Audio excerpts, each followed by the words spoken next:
All right. You have to fight a level 4 undead horse, +5 against dwarves, and its mate, another one appears of the same kind, +10 to the level of the monster. Good luck. We're all counting on you. I got nothing. Run away. What are you playing? It's Munchkin. It's like a geek staple. It's what? It's called Munchkin. You go through like a dungeon with cards. You screw over the other player to be the first person to level 10. Munchkin? Yeah. Yeah. I used to play Munchkin. Oh, yeah? Yeah. That's when I used to eat out my second cousin. See, this is how all our games fucking end. I can't deal. Don't act like you haven't ever done it. Oh, boy. Don't act like you haven't done it. Is that by Steve Jackson? Throw the first stone. No, it's not by Steve Jackson. It's by Jelly Biglins. No. And his magical tongue. Oh, no. Stay around. Stick around. Come back. Won't you be my second cousin? I want a Munchkin. What the hell are you guys watching?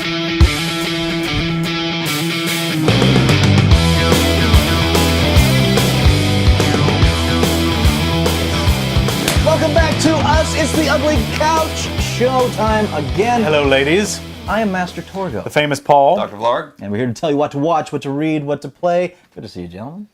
Good to be seen. All right, but you're going to hate me in a few moments. It's What's Going in My Mouth time. Jelly, let's do it.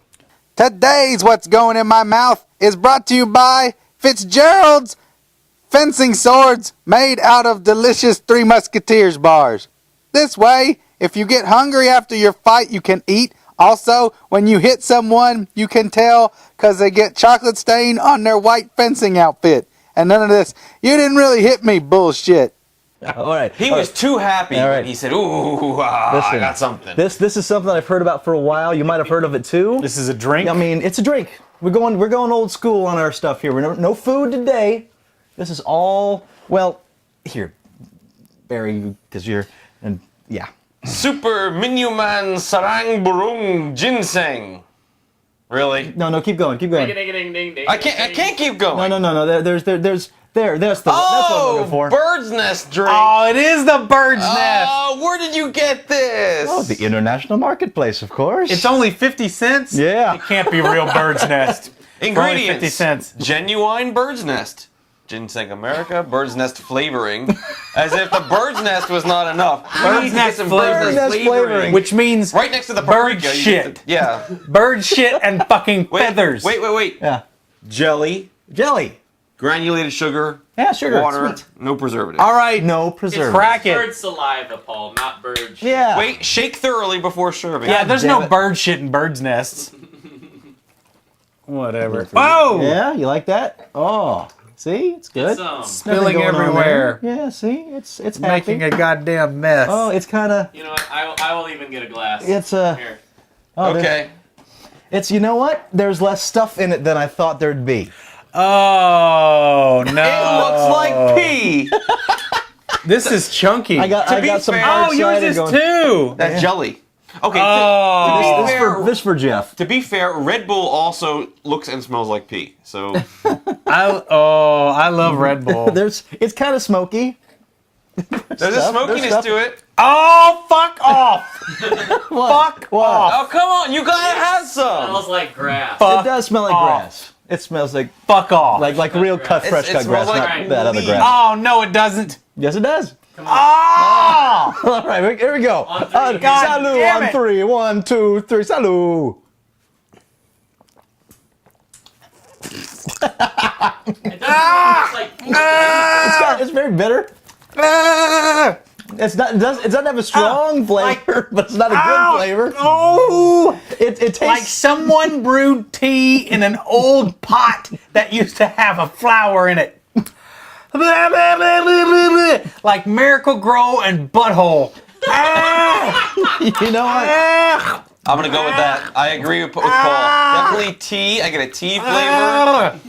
I get a woody, Miracle-Gro, chewed on a buttholes. tree flavor. It is. This is what I expected bird's nest to taste like if you added sugar to Fucking it. squirrel's ball sack. If you ever looked up in a tree and said, I wonder what that bird's nest tastes like if we juiced it. Oh! There you go. Oh! Why do not they good. add jelly bits? Oh! It's Maybe it not helps. good, but it certainly wasn't as bad as he's making it out to be. He's just a Fuck wuss. that shit. No. No, it's gross. That presses that is No. like that's like vomit inducing. That's it. It's like somebody steeped some mulch. Yeah. It's gross.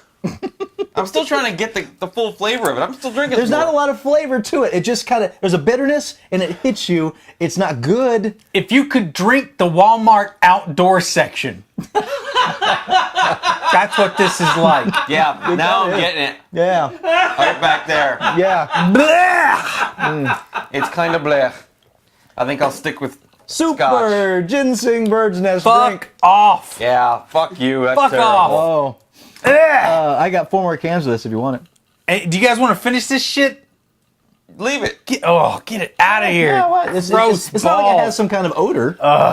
It's a very neutral drink. Oh, bird's nest. Blah. So Bleh. you won't be having the bird's nest stew. This rotten. I don't think it's that bad. Ah, It Good, wasn't but that bad at all. ah. It's not that bad, but it's pretty bad. I don't know. There's something about it that triggers my no thank you. Given a choice between this and water, I think I'll take the water. yeah, hell yeah, I'll take definitely. water all the I'll time. take this cider. All right. Oh. Well, what do you got, Barry? Well, okay, I realized something when I was going through my game closet. There's one that we consider bread to us because every geek I know plays this game. But for some reason, we never really reviewed it on the show. Nope. It's so weird. Okay, well, We've half of mentioned you- it many times. Yes, half of you will have heard of Munchkin.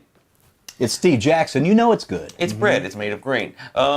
Steve Jackson Games puts out some of the greatest stuff. The Illuminati game. They put out Shay Geek, and of course, Munchkin. Now, there are many types of Munchkin, but we'll get into that in a second.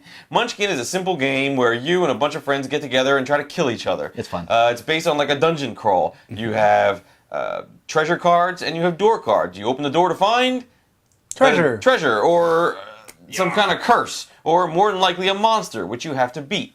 And you get treasure for killing them, and levels, and the first person to level 10 wins. And it is a cutthroat, just fuck your buddy game. Commander In fact, it even K says in loves there, this sort of kill the game. monsters, steal the treasure, stab your buddy. Now, there's expansions for this. I think there's like 8 different expansions for the original Munchkin. Now, if you'll hold that, sir. I have a few of them.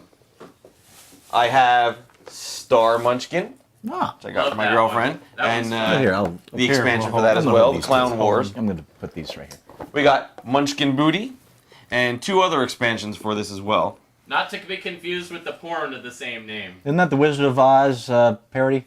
Ugh.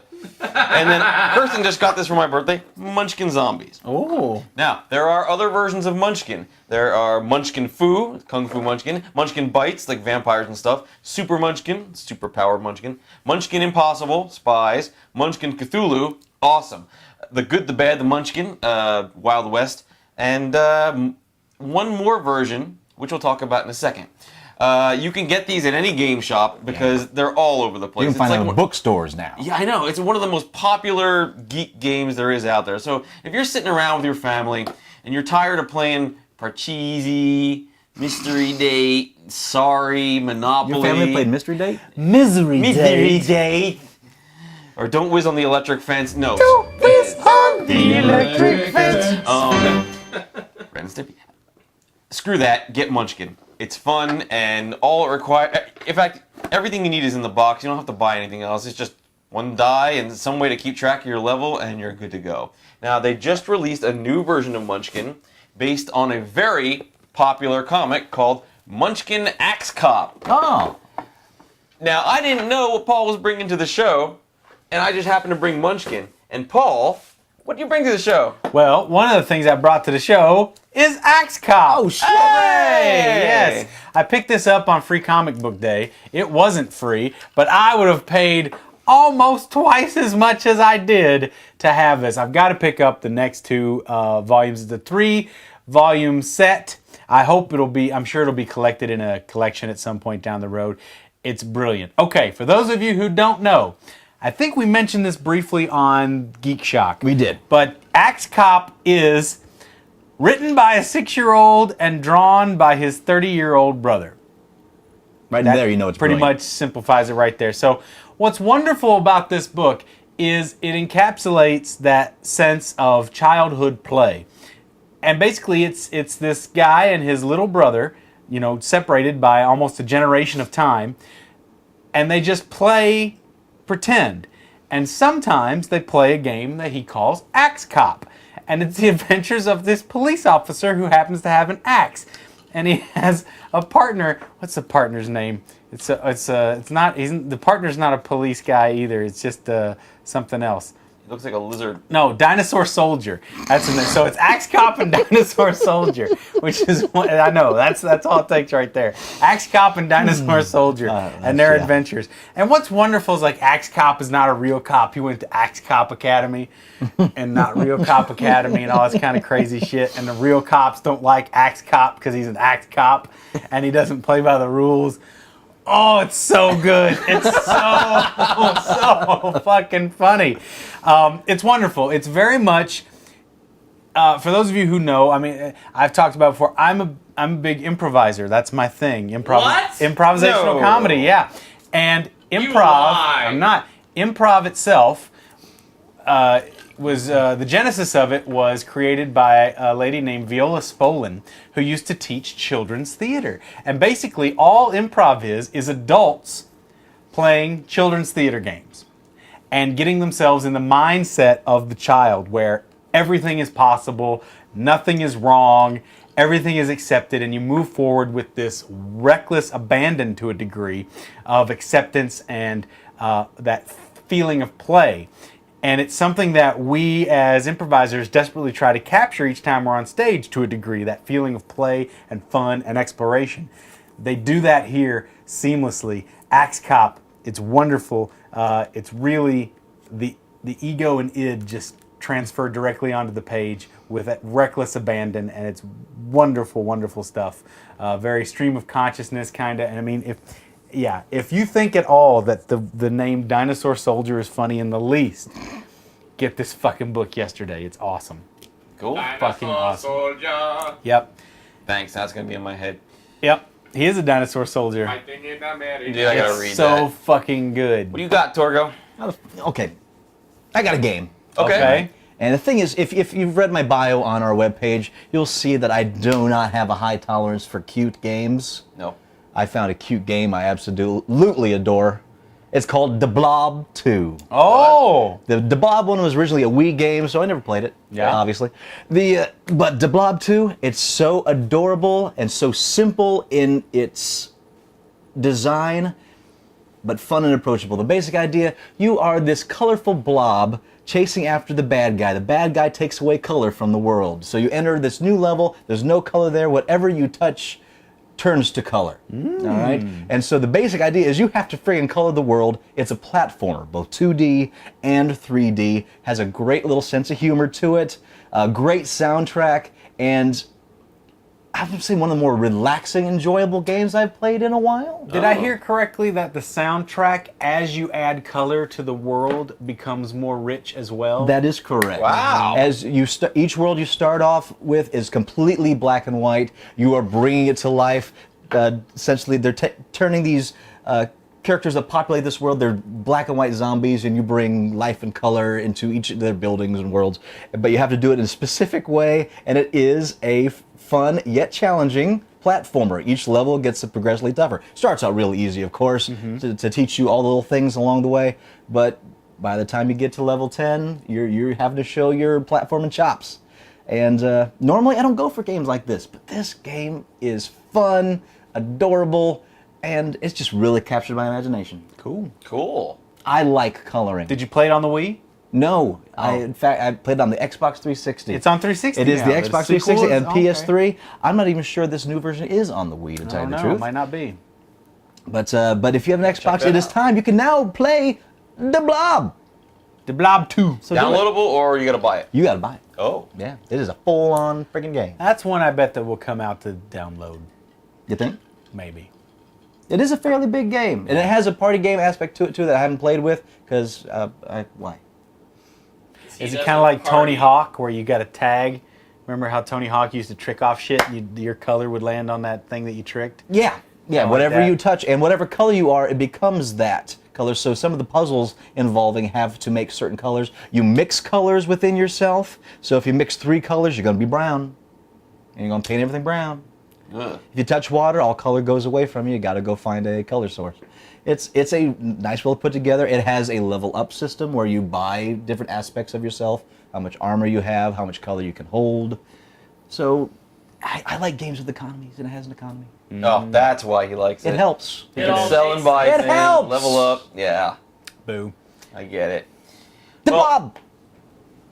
The Blob 2. Thank God for Netflix. Man, I can barely have to leave my house anymore. I watched a movie on Netflix that I hadn't heard of before. It was at the Toronto Film Festival in 2009. It was released on DVD in 2010. Barely heard of it before this. I picked it up because it was starring Edward Norton, and Edward Norton. It's called Leaves of Grass. Now, normally, I don't go in for pot films, you know, woohoo, National Lampoon, Toke Out #5, who cares? But this is not a pot film. Okay. It's about a university professor, professor of philosophy, who gets called back to his family in Oklahoma by his brother, played by, again, Edward Norton. He plays 2 characters in this, Fun. who is a total hillbilly. So it's great watching him interact with himself. So far, sounds like Primal Fear. His brother is a brilliant but very hillbilly pot dealer, pot grower, really. Okay. He's got the best hydroponic marijuana anywhere, and he's got some problems with the other big time pot dealers, played by Richard Dreyfuss. And his mother, Susan Sarandon, checked herself into a What? retirement home early. It's crazy. It's What a it's a cast. dark comedy, but then it turns into a drama, like most dark comedies often do. It's good. It takes a little bit to get going, but when it gets going, man, it's weird and quirky. And the guy who plays his sidekick in it is also the writer and director. His name is Tim Blake Nelson, and he's absolutely yeah. brilliant. See this film. Go to Netflix, get Netflix to see films like this, because these are gems that you won't ever get anywhere else. You're not going to rent it on DVD. You're not going to go to the video store. Do we have video stores anymore? They're slowly going away. It's Ah. really sad. This is what Sort of. Netflix is for. It's To sort find of these sad. little Yeah. diamonds in the rough. Go see Leaves of Grass. It's a great film. 3 thumbs up. 3 thumbs up, Barry's butt. 2 thumbs and a toe. What do you got? Oh! Yeah. Classics. Ladies and gentlemen, I give you The Last Starfighter. Now, if Yes! if you're watching this show, if you're watching the Ugly Couch show and you don't know about The Last Starfighter, shame the fuck on you. No. Some people might be too young for the last That's true. Starfighter. Yeah. Regardless. Now, you have no excuse. I just picked up this, the brand new 25th anniversary edition at Walmart. I picked this up for $5 brand new. $5 American gets you The Last Starfighter. What does the new version include? Why, it includes Heroes of the Screen, an all-new retrospective documentary with cast and crew as they revisit the scripting, casting, and groundbreaking computer effects.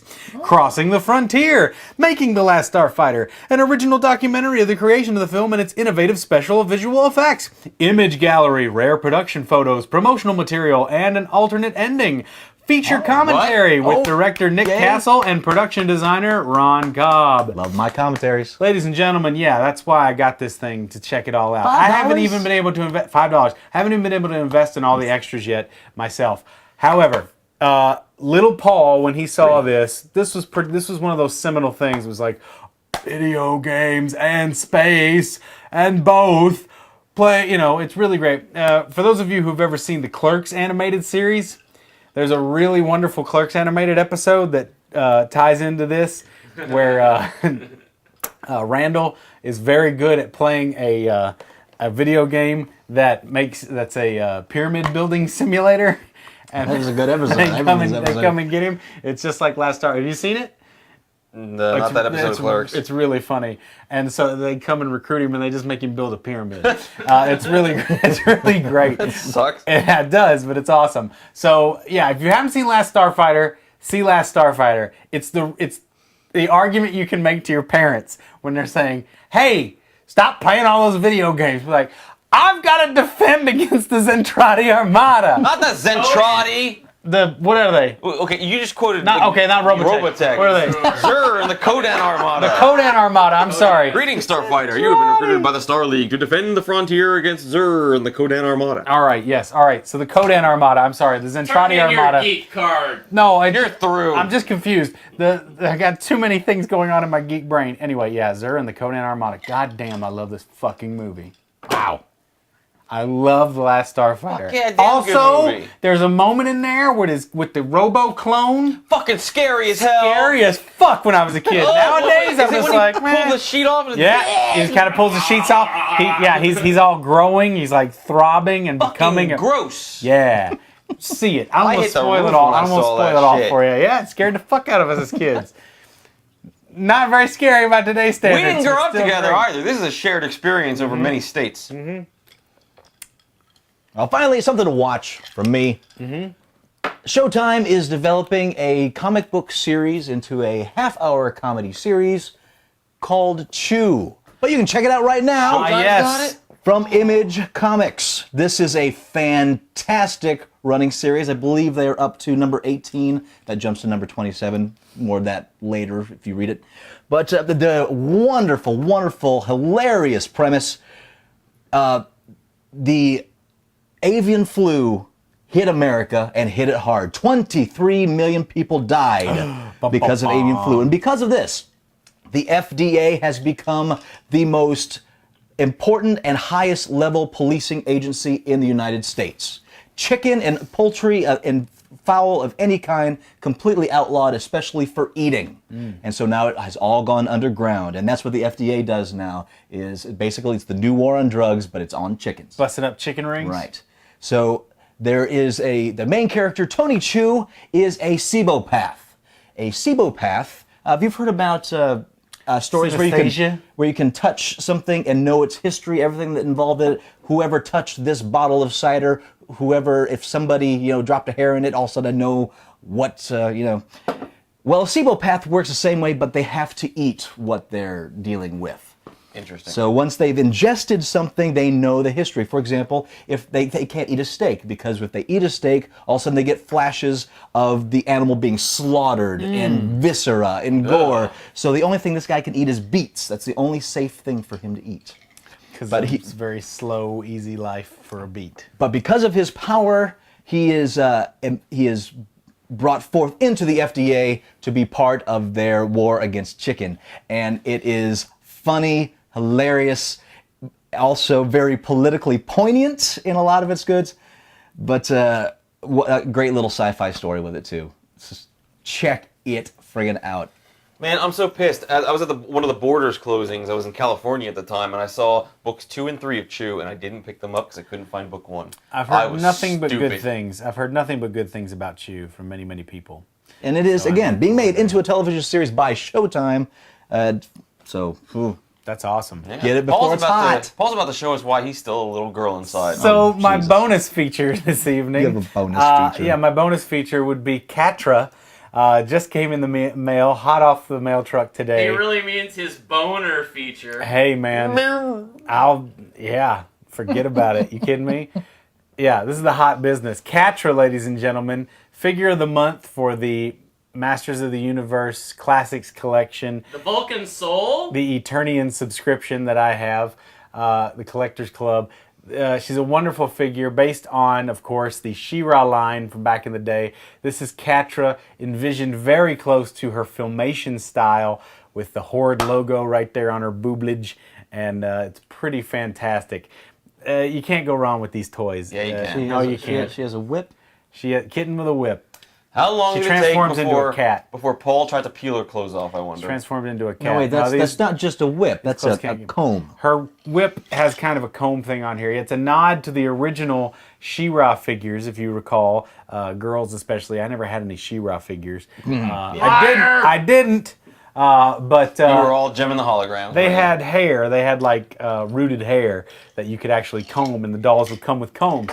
So this is kind of a nod to those figures. She has a comb deadly kind of comb. thing on the end of her whip, but her hair is hard plastic. But it's a great looking, well articulated, wonderful figure. Another triumph from the Four Horsemen, the guys who I've been addicted to for years. They used to be sculptors for McFarlane Toys way back in the day, and broke free back in 2000 to make their own shit, and started off with He-Man, and the rest is history. I've told you this story before, guys, but that's the fact. Ad nauseum. Yeah, but the Four Horsemen make the best goddamn toys in the world. That's all there is to it. I love what they do. And this is another triumph. So thank you, gentlemen, for keeping it going. And Not a pot to piss in or a window to throw it out of, but enough figurines to build a house out of. goddamn right. Man's got to have his priorities.